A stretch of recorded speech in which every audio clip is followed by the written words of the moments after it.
Tarak the Siberian Wolf. Prologue.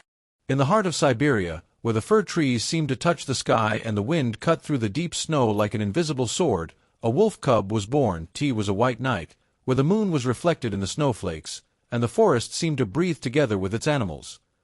The cub had amber eyes, shining like two stars lost among the fir trees, and an instinct that connected him to every fiber of the forest. His name was Tarak. His pack welcomed him warmly, and his mother, Alyona, looked at him with gentleness and attention.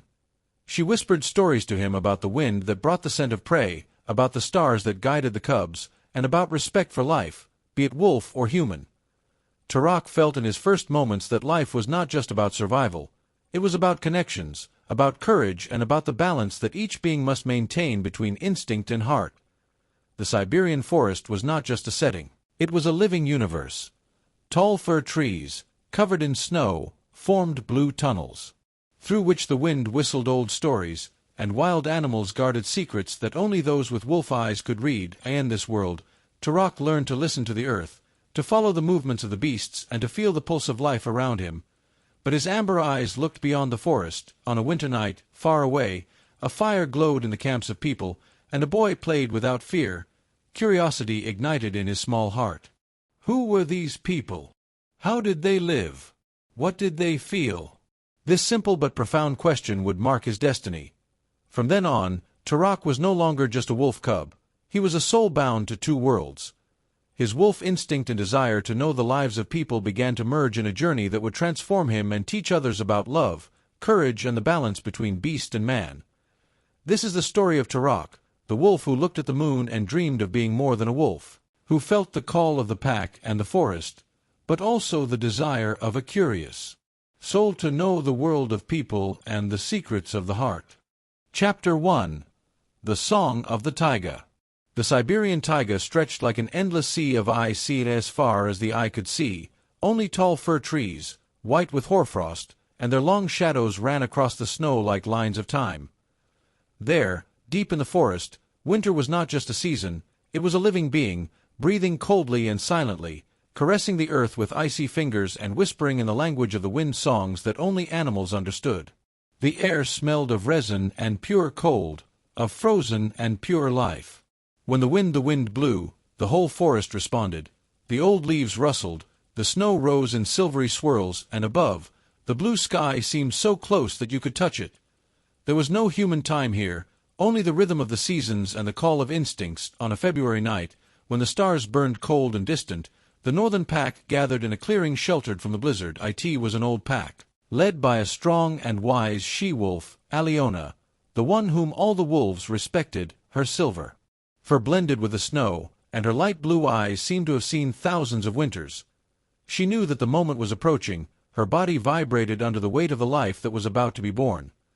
She retreated to a small cave, hidden under an ice-covered rock, in a place where the earth retained an ancient, almost magical warmth. The wind howled above, but inside reigned the silence of a holy expectation.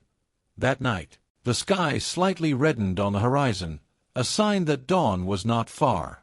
Off, over the sleeping taiga, only the song of the wolves could be heard, a deep and painful chorus, like a prayer. Thus a new cub was born, under the song of the pack, under the blessing of the wind. The first whimper was heard faintly, almost like a breeze.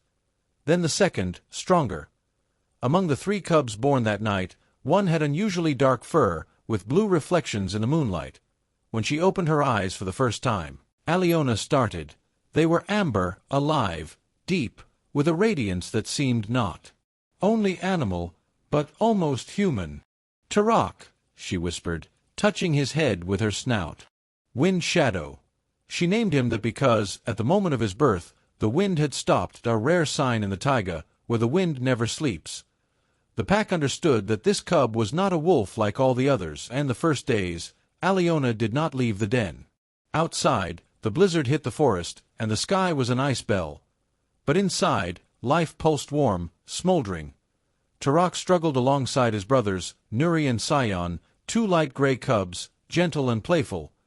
But Tarak was different, silent, attentive, with slower, almost thoughtful movements. When the others slept, he watched the weak light that penetrated through the stone crack, listening as if to an unseen sound as the days passed. Tarak felt the living vibration of the taiga, how the roots of the trees quivered under the snow, how the water flowed below, warm and hidden, how the sky vibrated above the trees. For him, the forest was not just a shelter, it was a huge soul, breathing and whispering in the language of the wind. One day, when spring was barely hinted at in the air, Alyona took them outside for the first time. The sunlight poured over the snow, dazzling and pure. Tarak took a few steps, sinking up to his chest. The snow was cold, but he didn't care. A boundless world stretched out before him, a realm of silence and strength. There, in the middle of the forest, he felt for the first time that he belonged to a world larger than his pack. The pack welcomed him with long, ceremonial howls. The adult wolves approached, sniffed him, examined him. Old Voron, the oldest of them, looked into his eyes and said, "This cub sees beyond the snow." His words were kept by all in the taiga. Every sign mattered, and the evening, when the sun set behind the fir trees, the forest was covered in a deep purple. The wolves gathered around the resting place, and the air smelled of cold and life. Alyona taught them to recognize smells, to listen to the wind. Tarak learned quickly he had a strange sense. He could feel when something lived or died in the forest, when an elk fell or when an old tree broke under its own weight. At night, when his brothers slept, Tarak stayed awake listening, and then the song of the taiga could be heard, a barely perceptible murmur, like a voice coming from the heart of the earth. It was a wordless melody, made of rustles, crackles and wind. Sometimes it seemed to him that the spirit of the forest was speaking to him through her, like an unseen parent. "You are mine, but not only mine," that's what it seemed to say voice. "Someday you will choose between wind and blood." Tarak did not understand, but he felt. Spring came briefly, then left, and Siberia, summer is but a breath. The forest was filled with moist perfumes, the moss woke up, and the waters flowed wildly. Wolves hunted elk and deer, and the cubs learned to follow scents. Tarak was always the quietest, but also the most precise. While Nuri and Sion fought playfully, he observed, analyzed, waited for the perfect moment. One evening, as the sky burned in orange colors, Alyona approached him. "Why don't you howl, Tarak? The pack is calling your voice." He looked at her, and his eyes shone strangely. "I don't feel like howling, Mother, I feel like listening." The she-wolf fell silent, feeling a shiver. As the months passed, Tarak began to move away from the others. He walked alone, wandering the forest, discovering places that even the pack didn't know. He found a lake hidden between the rocks, whose waters were as clear as glass. There, under the reflection of the stars, he saw his face reflected and asked himself, although he didn't know what a question was, "Who am I?" The forest answered him only with silence. On a clear night, with the full moon rising above the taiga, Tarak heard the song again. This time, clearer, deeper, it seemed like a choir of ancient voices, of the ancestors. T called him north, where the forest rose into the mountains, to a black rock, the place the wolves called the Lonely Rock. Alyona felt him leaving. She didn't stop him. Some calls can't be stopped. When he got there, the wind was blowing hard, and the stars seemed to be shaking. Tarak stopped at the top of the rock, looking at the white expanse. There, in absolute solitude, he felt for the first time that he was not just a wolf. And his chest beat a heart that wanted to understand more than hunger, more than cold, more than the life of the pack. And then he closed his eyes. The wind brought to his mind faces, human silhouettes, shadows around fires, laughter, voices. He didn't know what they were, but they attracted him. The song of the taiga suddenly rose, stronger, like a wave of light. From every tree, from every blade of grass, from every step of the snow, a harmony was born. T was the song of life and death, of the beginning and the end. And Tarak, the cub with amber eyes, felt part of it. Under that cold moon, the taiga sang its soul, and a wolf cub listened.